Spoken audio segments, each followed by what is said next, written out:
సర్దార్ పాపన్న అంటే ఎవరు, ఆయన ఎక్కడ పుట్టాడు, ఎక్కడి వారు, ఆయనకు సర్దార్ పాపన్న అనేటువంటి పేరు ఎలా వచ్చింది, అలాగే సర్దార్ పాపన్నతో పాటు సర్వాయి పాపన్న అని కూడా అంటారు అప్పుడప్పుడు, అది ఎలా వచ్చిందండి? నిజంగా ఎవరి పేరు చెప్పితే మొగులాయిలు, ఎవరి పేరు చెప్పితే పాలకులు గడగడలాడించిన ఒక గొప్ప చరిత్ర గురించి, చరిత్రకారుడి గురించి తెలుసుకోవడం నేటి అవసరం. The untold story of the socio political warrior of the Deccan in Telangana. బానిసలుగా బతకం మేం అనే ధిక్కరించే ఎవరికైనా కత్తి లాంటి జ్ఞాపకం సర్దార్ సర్వాయి పాపన్న. నిజంగా తెలంగాణ వీరత్వానికే ప్రతీక సర్వాయి పాపన్న. చరిత్ర ఎప్పుడు కూడా తనకంటూ చరిత్ర కలిగి, చరిత్రలో తనకంటూ ఒక పేజీ లేని ఒక మహానుభావుడు. ఆ మహానుభావుల చరిత్ర మనం తప్ప వాళ్ళ బిడ్డలుగా, వాళ్ళ వారసులుగా మరెవరు రాయగలరు రా అంటాడు ఒక మహాకవి.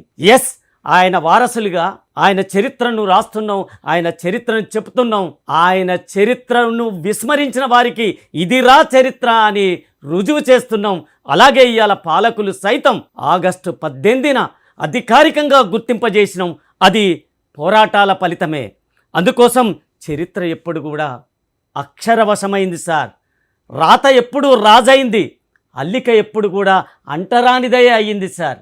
అందుకోసం రాత రాసినోడే రాజయిండు, రాజుకే రాత వశమైపోయింది, చరిత్ర కూడా వాళ్ళ వశమే అయిపోయింది. అందుకోసం అడుగు బడుగు బలహీనులు, గీత నేత మచ్చ రజక క్షౌర కమ్మరి కుమ్మరి కంసలి రజక ఇట్లాంటి అట్టడుగు వర్గాల మాలామాదిగా వీళ్ళ చరిత్ర కలిగిన మహానుభావుల చరిత్రలు కూడా చరిత్రకెక్కలేదు. ఎవరి చరిత్రలు సార్? ఒక్కసారి మనం చూద్దాం.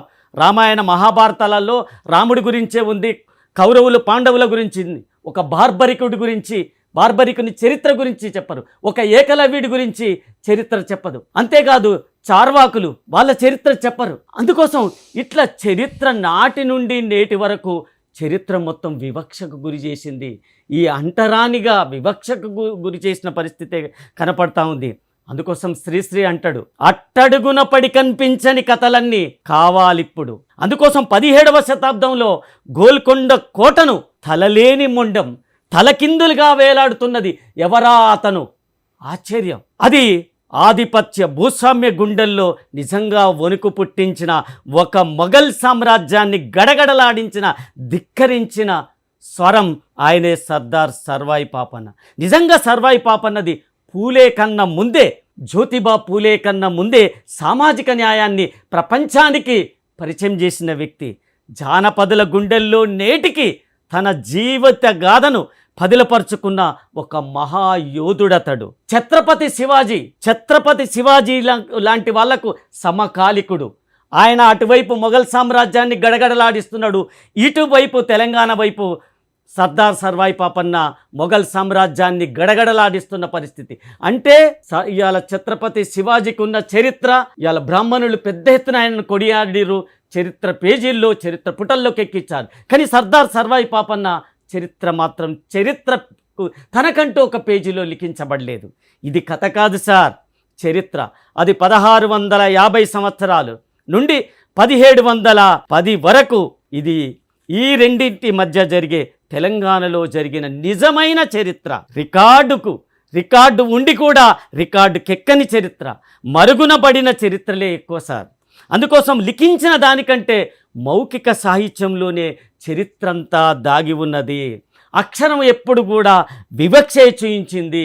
అది ఏకలవ్యుడి విషయంలో కావచ్చు, జాంబవంతుని విషయంలో కావచ్చు, చార్వాకుల విషయంలో కావచ్చు, బార్బరికుడి విషయంలో కావచ్చు, అనేక విషయాల్లో చరిత్ర ఎప్పుడు కూడా వివక్షనే చూపించింది. అక్షరము ఎప్పుడు కూడా అది ఆధిపత్యం వర్గం వైపుమే ఉన్నది. ఇది మీరు దయచేసి అర్థం చేసుకోవాలి. అందుకోసం చరిత్ర కలిగి, చరిత్ర ఉండి అనేక మంది మహానుభావులు మన తల్లిదండ్రులు ఉన్నారు. మంచికి, మానవత్వానికి అన్నం పెట్టిరు సార్. అవి మాత్రమే చెప్పగలగాలి, చెప్పుతాయి. అందుకోసం వాళ్ళ నిజమైన చరిత్రలు వెలికితీసే ఒక మంచి ప్రయత్నానికి నిజంగా ఐఎమ్ హ్యాట్స్ అప్ యూ.